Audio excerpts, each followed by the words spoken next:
Yamal प्रायद्वीप उत्तरी रूस की वो पतली और नोकीली जमीन जो मानो आर्कटिक महासागर की ओर बढ़ती हुई चुनौती दे रही हो। यहाँ सर्दी मौसम एकमात्र स्थायी अवस्था है, एक ऐसा नियम जो कभी निलंबित नहीं होता। तापमान 50 से 60 डिग्री सेल्सियस नीचे गिरना कोई असाधारण घटना नहीं, बल्कि रोजमर्रा की सच्चाई है। यहाँ ठंड शरीर से पहले दिमाग को जकड़ लेती है। इस टुंड्रा में कोई जंगल नहीं है जो हवा को रोके, कोई दीवार नहीं जो बचाव दे, और कोई शहर नहीं जो गलती की गुंजाइश छोड़े। टुंड्रा उस धरती को कहते हैं जहां जमीन साल के ज्यादातर हिस्से में जमी रहती है, पेड़ उग नहीं पाते और जीवन को खुले में ही मौसम का सामना करना पड़ता है। यहाँ इंसान खुली धरती पर रहता है, जहां आसमान बहुत पास लगता है और जमीन बहुत दूर। इसी खालीपन में रहते हैं नेनट्स, एक खानाबदोश समुदाय जिनके लिए घर किसी जगह का नाम नहीं बल्कि एक अवस्था है जो हर कुछ हफ्तों में समेट ली जाती है। नेनट्स के लिए जीवन का केंद्र कोई इमारत नहीं बल्कि रेंडियर का झुंड है।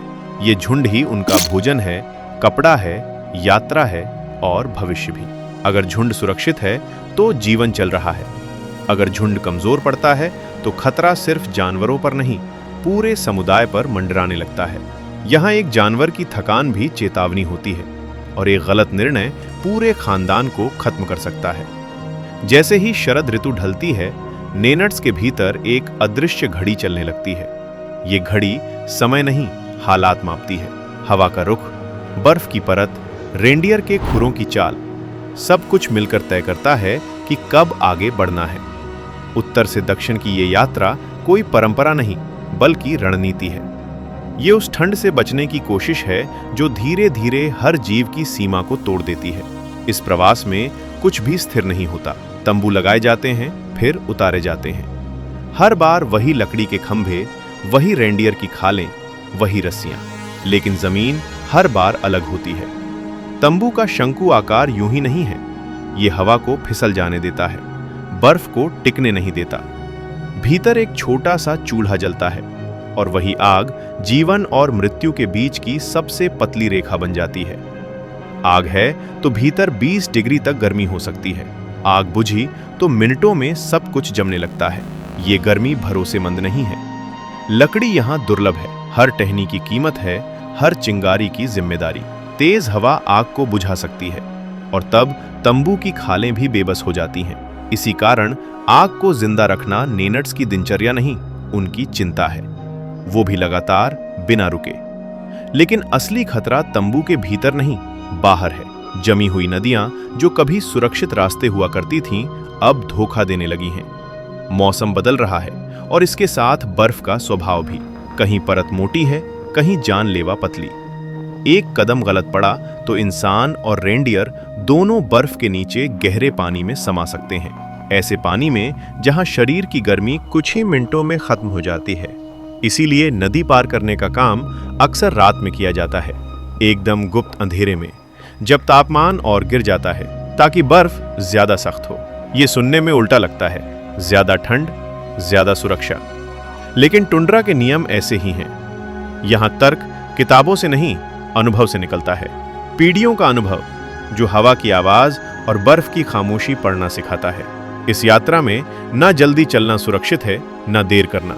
हर फैसला इस बात पर टिका होता है कि झुंड समय रहते यहाँ पहुंचे जहां भोजन मिल सके। सर्दियों में जमीन मोटी बर्फ के नीचे बंद हो जाती है। लाइकेन, जो रेंडियर का मुख्य भोजन है, तभी मिलता है जब वो बर्फ को खोद सकें। लेकिन जब बर्फ पर बारिश गिरकर फिर जम जाती है तो एक पत्थर जैसी परत बन जाती है। ऐसी परत को सबसे ताकतवर रेंडियर भी नहीं तोड़ पाते। ये वो जगह है जहां बदलता मौसम सिर्फ असुविधा नहीं, अस्तित्व का संकट बन जाता है। और यही वो जगह है जहां नेनट्स का खानाबदोश जीवन कोई रोमांटिक विचार नहीं बल्कि मजबूरी बनकर सामने आता है। उन्हें चलना ही पड़ता है, उत्तर और दक्षिण के बीच, ठंड और थोड़ी कम ठंड के बीच। ये गति रुक नहीं सकती क्योंकि रुकना यहाँ विकल्प नहीं है। गर्मियां भी राहत नहीं लाती। रेंडियर ठंड के लिए बने हैं, लंबी गर्मी के लिए नहीं। ज्यादा तापमान उन्हें थका देता है, बीमारियों के प्रति संवेदनशील बना देता है। अगर झुंड दक्षिण में ज्यादा देर रुका तो जानवर बेचैन हो जाते हैं और अलग होने लगते हैं। इसलिए नेनट्स को फिर उत्तर की ओर बढ़ना पड़ता है, जहां ठंडी हवाएं और मौसमी चराई उनका इंतजार करती है। इस निरंतर गति ने उनके समाज को भी आकार दिया है।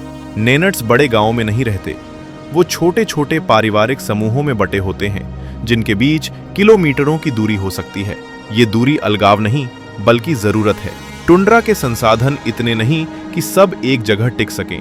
हर समूह का अपना रास्ता, अपना समय और अपनी गति होती है, जो झुंड की हालत और जमीन की स्थिति से तय होती है।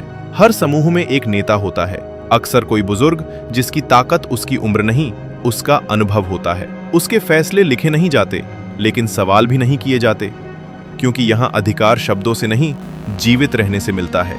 एक गलत निर्णय पूरे समूह को खत्म कर सकता है, और सही निर्णय सबको एक और सर्दी पार करा सकता है। नेनट्स खुद को आधुनिक रूस की परिभाषाओं में नहीं बांधते। उनके लिए यामाल कोई प्रशासनिक नक्शा नहीं, बल्कि एक जीवित स्मृति है, पूर्वजों के रास्तों की, उन झुंडों की और उन रातों की जहां आग की लौ ने अंधेरे को थोड़ी देर के लिए रोका था। यहां समय घड़ी से नहीं मापा जाता। दिन तब शुरू होता है जब हवा अनुमति देती है, और खत्म तब होता है जब हालात थकने को मजबूर कर दें। अगर रोशनी है लेकिन हवा खतरनाक है तो कोई बाहर नहीं जाता। अगर अंधेरा है लेकिन बर्फ स्थिर है तो काम शुरू हो सकता है। नेनट्स समय को नियंत्रित नहीं करते, वो उसके साथ चलते हैं। इसी सोच ने उन्हें न्यूनतमवाद सिखाया है, लेकिन किसी दर्शन के रूप में नहीं, बल्कि नियम के रूप में। हर वस्तु को अपनी उपयोगिता साबित करनी होती है। जो बेकार है वो पीछे छूट जाता है। हल्का सामान तेज यात्रा है, और तेज यात्रा का मतलब है ज्यादा सुरक्षा। यामाल की ये दुनिया बाहर से देखने पर खाली लगती है, लेकिन इस खालीपन में भरोसा है, एक दूसरे पर और उन नियमों पर जो लिखे नहीं गए लेकिन हर सांस के साथ याद रखे जाते हैं। इस सर्द धरती पर जीवन किसी एक इंसान की हिम्मत से नहीं चलता। ये चलता है उस चुप सहयोग से जो बिना शब्दों के समझा जाता है। यही यामाल की सच्चाई है, और ये कहानी अभी शुरू ही हुई है। यही यामाल की सच्चाई है, और इसी सच्चाई के भीतर एक और परत है जो बाहर से देखने वालों को सबसे ज्यादा असहज करती है, जो है भोजन। यहाँ भोजन स्वाद या पसंद का विषय नहीं है, ये शरीर को जीवित रखने के लिए की जाने वाली सटीक गणना है, जो तय करती है कि शरीर चलता रहेगा या रुक जाएगा। जमीन जमी हुई है, महीनों तक कुछ उगता नहीं। यहाँ हरियाली जब पूरी तरह समाप्त हो जाती है तो ऐसे में नेनट्स का जीवन मांस पर आकर टिक जाता है, वो भी रेंडियर के मांस पर। वही जानवर जो उनको यात्रा कराता है, जिसकी खाल उन्हें ठंड से बचाती है, और जिसका कच्चा मांस उनके भीतर जाकर सिर्फ सांसें ही नहीं चलाता, बल्कि इस बर्फीले वीराने में उनको चलने की ऊर्जा भी देता है। बाहर की दुनिया को सबसे ज्यादा झटका तब लगता है जब वो देखती है कि मांस हमेशा पकाया नहीं जाता। कई बार रेंडियर के कटते ही, जब उसका मांस अभी भी गर्म होता है, उसे खा लिया जाता है। ये कोई सनक नहीं है, ना ही क्रूरता। ये ठंड के खिलाफ विकसित हुई एक समझ है। अत्यधिक ठंड में खाना पकाने में समय और ईंधन दोनों लगते हैं, और यहाँ दोनों ही सीमित हैं। इसके अलावा पकाने की प्रक्रिया में कुछ ऐसे पोषक तत्व नष्ट हो जाते हैं जिनकी इस वातावरण में कोई भरपाई नहीं हो सकती। कच्चा मांस शरीर को तुरंत ऊर्जा देता है, वसा देता है, और भीतर से गर्मी पैदा करता है, ताकि इंसान इस बर्फीले संसार में चल पाता रहे। ये भोजन और मृत्यु के बीच की दूरी को लगभग खत्म कर देता है। जानवर और इंसान के बीच कोई झूठा पर्दा नहीं रहता। नेनट्स के बच्चे बहुत जल्दी समझ जाते हैं कि जीवन किसी सुपरमार्केट की शेल्फ से नहीं आता, वो एक सांस लेते हुए प्राणी यानी रेंडियर से आता है, और उसकी एक कीमत होती है। इस समझ में कोई भाषण नहीं है, कोई नैतिक बहस नहीं है, बस एक शांत कठोर तथ्य है। अगर ये जानवर नहीं होगा तो हम नहीं होंगे। पानी यहाँ उतना ही कठिन प्रश्न है जितना भोजन। सर्दियों में नदियां पत्थर बन जाती हैं, कुएं नहीं होते। हर दिन पानी बर्फ से पैदा किया जाता है। बड़े बर्तनों में बर्फ डाली जाती है, आग पर पिघलाई जाती है, फिर उबाली जाती है, और फिर भी एक पूरा बर्तन बहुत कम पानी देता है, इसलिए हर बूंद गिनी जाती है। नहाना दुर्लभ हो जाता है। शरीर को गीला करना खतरा बन सकता है, क्योंकि गीलापन गर्मी का दुश्मन है। यहाँ स्वच्छता की परिभाषा अलग है। कपड़े धोए नहीं जाते, सुखाए जाते हैं, बर्फ से पीटे जाते हैं, हवा में जमाए जाते हैं। प्राथमिकता साफ दिखने की नहीं, सूखा रहने की होती है। गीले कपड़े कुछ ही घंटों में शरीर को तोड़ सकते हैं, इसलिए 4 से 6 परतों में कपड़े पहने जाते हैं। अंदर की परत नमी खींचती है, बीच की परत गर्मी रोकती है और बाहर की परत हवा को रोकती है। जूते, दस्ताने, टोपी, सब कुछ इसी तर्क पर चलता है।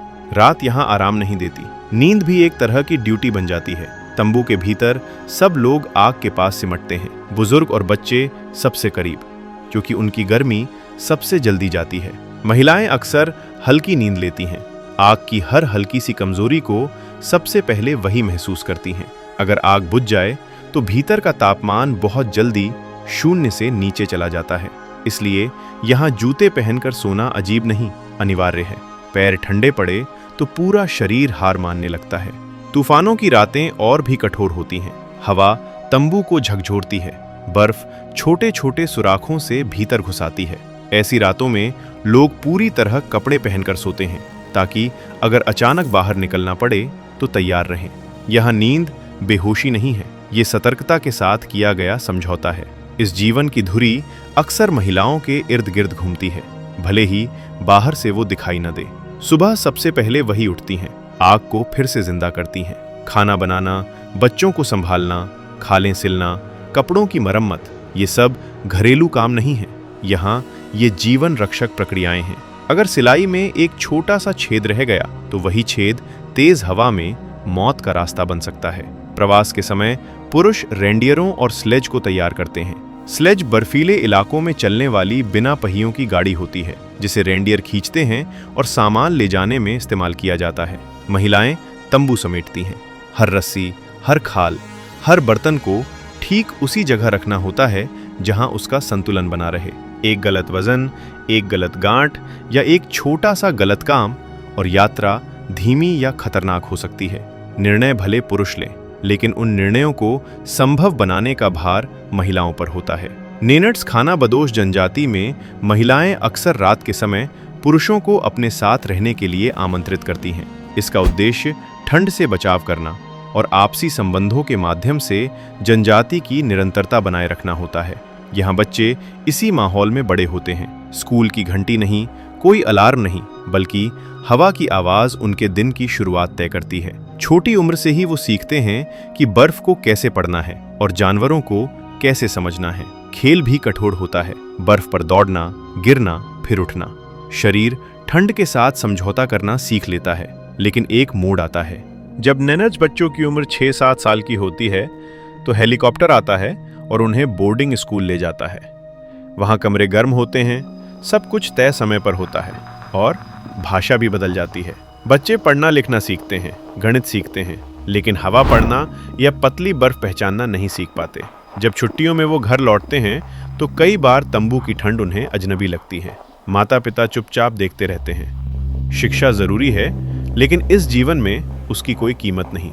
चोट यहाँ बहुत जल्दी गंभीर बन जाती है। अस्पताल का दूर दूर तक कोई नामो निशान नहीं। विकल्प में कोई स्थायी या आसान चिकित्सा सुविधा नहीं। जरूरी मदद सबसे पहले परिवार के भीतर दी जाती है। खाल से पट्टी बांधना, लकड़ी से सहारा देना और चर्बी से शरीर को गर्म रखना। ये असली इलाज नहीं है, बल्कि बीमार व्यक्ति के लिए भगवान से थोड़ा और समय खरीदने का तरीका है। बस इतना कि घायल व्यक्ति को मदद मिलने तक जीवित रखा जा सके। कभी कभी मदद पहुंच जाती है, कभी नहीं, और कई बार परिवार को कठिन फैसला लेना पड़ता है, किसे आगे ले जाया जा सकता है और किसे नहीं। मृत्यु यहाँ कोई अचानक आने वाला अजनबी नहीं, वो एक परिचित संभावना है। सर्दियों में जमीन इतनी सख्त होती है कि दफनाना संभव नहीं। शरीर को मौसम बदलने तक सुरक्षित रखना पड़ता है। इसमें कोई नाटकीयता नहीं, कोई शोर नहीं। जीवन फिर आगे बढ़ता है, रेंडियर के साथ, यात्रा के साथ। और इसी आगे बढ़ने में सबसे गहरी बात छुपी है। नेनट्स का जीवन किसी महान दर्शन से नहीं चलता,